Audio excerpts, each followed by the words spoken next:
Today at BladeOps, we are going to check out one of the most influential locking mechanisms for EDC pocket knives, specifically folders.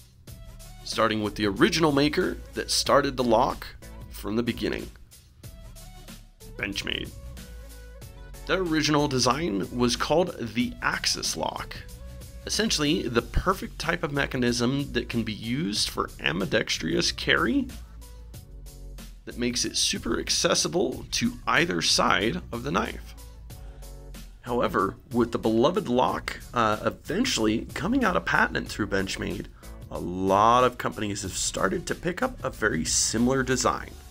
Like this next one that we're going to take a look at is the Hogue Maisto. Hogue's version is called the Able lock, which of course is just as smooth and reliable. It's always really exciting to see all of the different models that brands come up with this specific lock. And it always makes us knife lovers super pumped to see what models come next. The next one we're going to take a look at is the Kershaw Iridium. Their locking mechanism, what they refer to, is called the Dura lock. This version was to help kind of bring it to a little bit more of a budget-friendly version, but still incredibly durable and reliable. The last one we're going to take a look at is the Microtech MSI. They refer to their locking mechanism as the ram lock.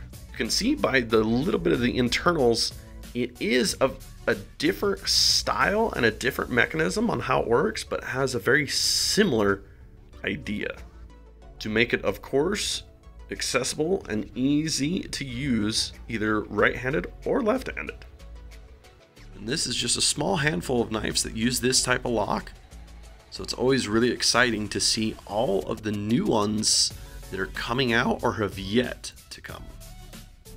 So if you love this type of lock, make sure to get your new knife today at BladeOps.com.